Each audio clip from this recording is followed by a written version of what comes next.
L'investiture de Sonko, c'est gâté, il est lâché par Toulé. Pour plus d'informations sur ce sujet, retrouvez-nous après le générique. Mais avant de commencer, n'oubliez pas de vous abonner et d'activer la cloche de notification pour ne pas manquer nos prochaines vidéos. Bon visionnage.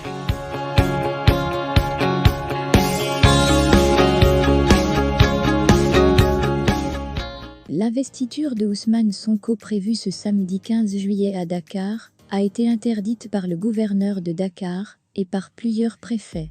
Mais selon plusieurs sources, les patriotes de cette opposition radicale déchirent les arrêtés de l'administration territoriale et maintiennent leur décision d'investir Sonko malgré tout. Les patriotes ajoutent que rien ne peut empêcher l'investiture de leur leader.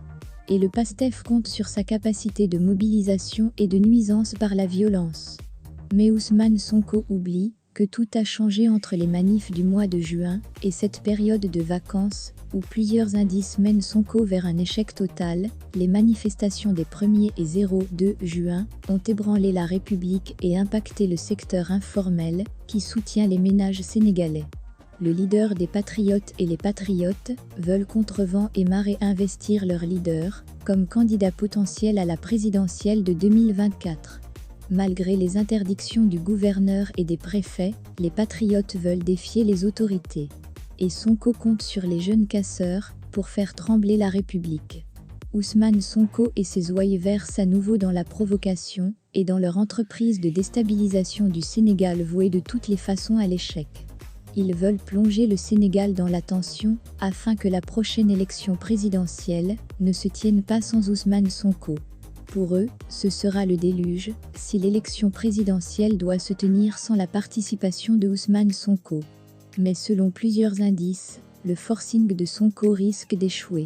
La première raison est la disparition du 3e mandat.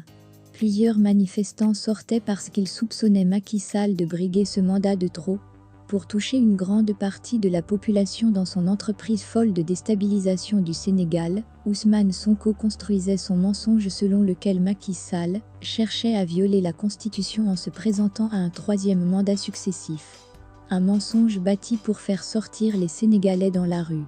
Il ne peut plus évoquer un tel prétexte. Aujourd'hui, les Sénégalais ne suivront plus Sonko dans cette voie. La seconde raison est la période d'hivernage. La plupart des jeunes manifestants sont des jeunes du monde rural qui se retrouvent à Dakar en quête d'une meilleure vie. Aujourd'hui, ils sont tous retournés pour les travaux champêtres. Ousmane Sonko ne peut espérer compter sur eux. Ces jeunes ont d'autres chats à fouetter, plutôt que de se mobiliser pour participer à des manifestations appelées par un homme uniquement pour ses ambitions égoïstes. La troisième raison, les périodes d'examen et les vacances scolaires. Ce samedi 15 juillet, plusieurs jeunes terminent leur examen. Et d'autres par contre sont en vacances. Les campus universitaires vidés et plusieurs universités privées fermées. Ousmane Sonko se voit encore là l'herbe coupée sous ses pieds. Il se lance dans un combat où il risque de laisser des plumes. À moins qu'il ne recule, les scènes de violence qu'il veut entretenir ce 15 juillet, jour de son anniversaire, vont se transformer en eau de boudin. Ousmane Sonko aura du mal à trouver des patriotes pour venir à bout du gouverneur et des préfets qui ont mis en alerte les forces de défense et de sécurité, FDS. Le maire de Ziguinchor a déjà perdu la partie avant même qu'elle ne s'entame. Il perd sur toute la ligne.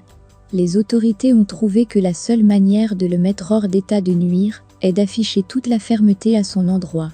La désillusion va être grande pour Ousmane Sonko lorsqu'il se rendra compte que les jeunes ne sont plus prêts à le suivre dans son entreprise d'installer le chaos au Sénégal.